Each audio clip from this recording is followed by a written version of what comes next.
கர்த்தருக்குள் பிரியமானவர்களே, அக்டோபர் 10 இன்றைய பனித்துளிகளின் தலைப்பானது தேவையான ஞானம். வசனம் யாத்திராகமம் 18வது அதிகாரம் 24வது வசனம். மோசே தன் மாமன் சொல் கேட்டு அவன் சொன்னபடியெல்லாம் செய்தான்.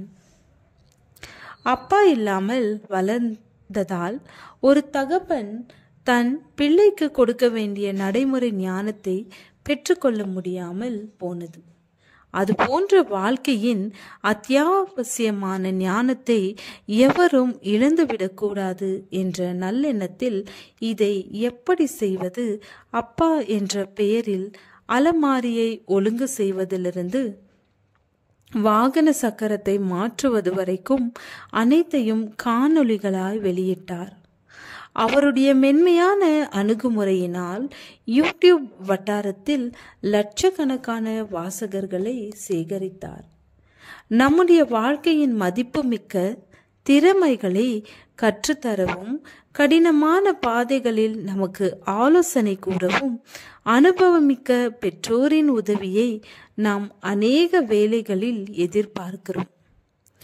எகிப்தின் அடிமைத்தனத்திலிருந்து விடுதலையாகி தங்கள் தேசமாய் ஸ்தாபிக்க முயற்சித்த மோசேக்கும் ஞானம் தேவைப்பட்டது.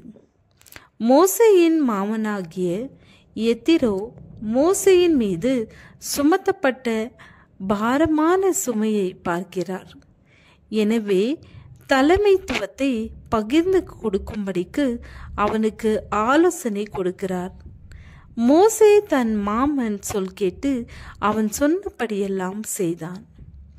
ஞானத்தை கண்டடைகிற மனுஷனும் புத்தியை சம்பாதிக்கிற மனுஷனும் பாக்கியவான்கள். நம் எல்லோருக்கும் ஞானம் தேவை என்பதை தேவன் அறிவார். சிலருக்கு கர்த்தருக்குள் இருக்கிற பெற்றோர்கள் இருப்பதினால் அவர்களின் துணையை நாடலாம். அப்படி இல்லை என்றால் கேட்கிற யாவருக்கும் சம்பூரணமாய் கொடுக்கிற தேவனை சார்ந்து கொள்ளும். உங்களில் ஒருவன் ஞானத்தில் குறைவுள்ளவனாயிருந்தால் யாவருக்கும் சம்பூரணமாய் கொடுக்கிறவரும் ஒருவரையும் கடிந்து கொள்ளாதவருமாகிய தேவனிடத்தில் கேட்க கடவன். அப்பொழுது அவனுக்கு கொடுக்கப்படும். அவர் வேதம் முழுவதிலும் ஞானத்தை பிரதிபலித்துள்ளார். அதற்கு தாழ்மையோடும் உண்மையோடும் செவி கொடுக்கும் போது நாமும் ஞானமுள்ளவர்களாய் மாறி நம் ஞானத்தை மற்றவர்களோடும் பகிர்ந்து கொள்ள முடியும். மூத்தவர்களின் ஆலோசனையின் மூலம் நீங்கள் எந்த விதத்திலும் பயனடைந்துள்ளீர்கள். ஆலோசனை இல்லாத இடத்தில் ஜனங்கள் விழுந்து போவார்கள்.